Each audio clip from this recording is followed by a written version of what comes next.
Much as an inch is a unit that describes a length,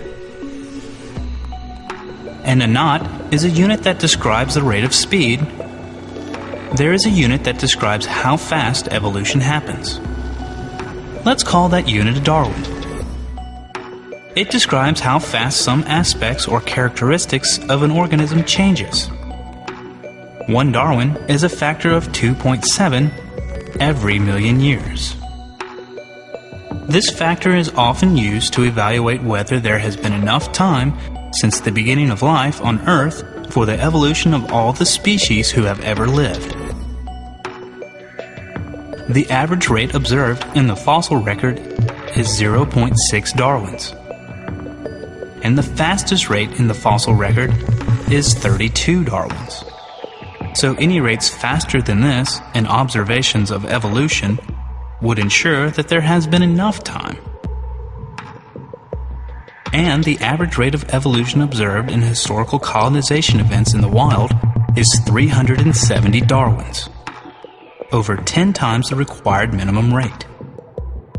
In fact, the fastest rate found in colonization events was 80,000 Darwins, or 2,500 times the required rate. Observed rates of evolution in lab experiments are even more impressive, averaging 60,000 Darwins, and as high as 200,000 Darwins, or over 6,000 times the required rate. A more recent paper evaluating the evolutionary rate in guppies in the wild found rates ranging from 4,000 to 45,000 Darwins. Note that a sustained rate of 400 Darwins is sufficient to transform a mouse into an elephant in just 10,000 years. One of the most extreme examples of rapid evolution was when the hominid cerebellum doubled in size within 100,000 years during the Pleistocene.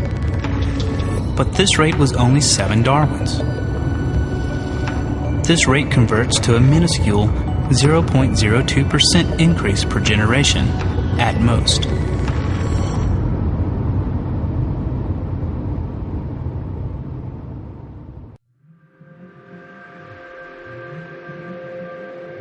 Watching a fetus develop reveals much about the ancestral history of that organism.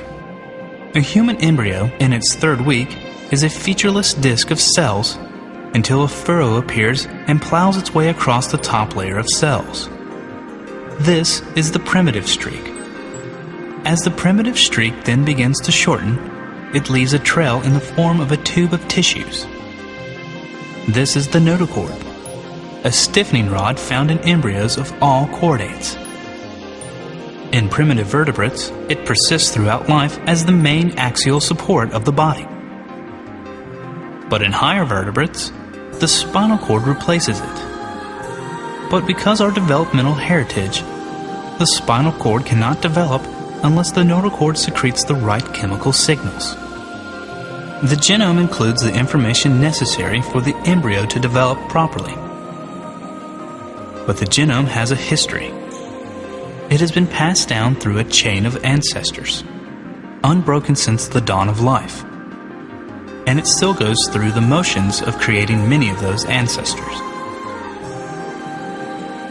300 million years ago, our ancestors were creatures who laid their eggs in water.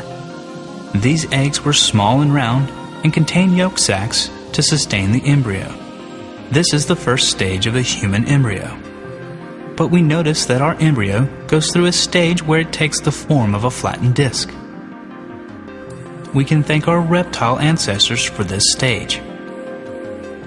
When reptiles started laying their eggs with new hard shells on land, the embryos had to be supplied with a larger yolk to feed them through a long period of incubation. In order to accommodate this larger yolk, the embryo itself became a flattened disc squeezed between the yolk and the hard shell. The human embryo no longer needs a yolk sac, but even after millions of years, each human embryo is rolled out to form a germinal disc, reptile fashion, before rolling up again. There are many more times in fetal development in which evolutionary history plays a role. Human embryos all have temporary pharyngeal pouches which echo the gill pouches of our ancient fish ancestors. These pouches eventually became the structures that evolved from the gill pouches of fish. Structures that include the eustachian tube, middle ear, tonsils, parathyroid, and thymus. And of course, it is not just physical structures themselves, but also the genes which control the development. Many of these genes controlling the development of human embryo are exactly the same genes that control the development of other creatures. In fact, some genes, like the Hox gene, which regulate the location and shape of limbs and parts, are able to control the development of creatures as different as flies and mammals.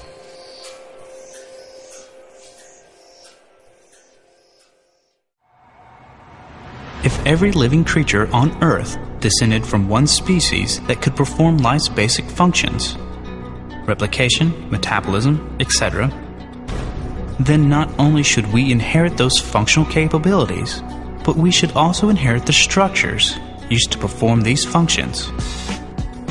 So a testable prediction of the idea of common descent is that all life should have similar structures that execute life's basic processes. And they do. Down past the cellular level and down to the molecules that support life's processes. All life on Earth shares the same molecules that allow life to function. Regardless of species, the polynucleotides, like DNA and RNA, polypeptides, like proteins, and polysaccharides, like starches and glucose, are identical. DNA, RNA, and proteins all have the same chemical form in spite of the fact that there are dozens of possibilities that would work. All life uses the same four molecules: adenine, cytosine, thymine, guanine, in the DNA ladder, although there are more than 100 that could be used. All life bases its replication on the duplication of the DNA molecule. The proteins found in all life on Earth use the same 20 amino acids in their makeup, while there are almost 400 that could have been used. All life on Earth shares the same universal genetic code built into its DNA. The letters on the DNA ladder, taken 3 at a time, form coded instructions as to which amino acids should be joined together to form a protein. Every species on Earth uses the identical code to perform this function. Bacteria uses exactly the same code for making proteins that humans do. All life on Earth shares the same metabolic pathways. In all life based on cells with a nucleus, from amoebas to blue whales, glucose is metabolized in the same 10 steps, in the same order, using the same 10 enzymes. Thousands of new species are discovered yearly and have their DNA proteins sequenced examined. Nearly 50 million new bases are sequenced every day, and everyone is tested of the theory of common descent. It passes every test. There are enough different possible genetic codes, all functionally equivalent, and all using the same amino acids, for every species that has ever lived to have its own unique code. If there were no common ancestor from whom all life inherited this code, it would make sense to expect a wide variety of codes. This would protect each species from interspecies viral infections. The lack of variety indicates common origin.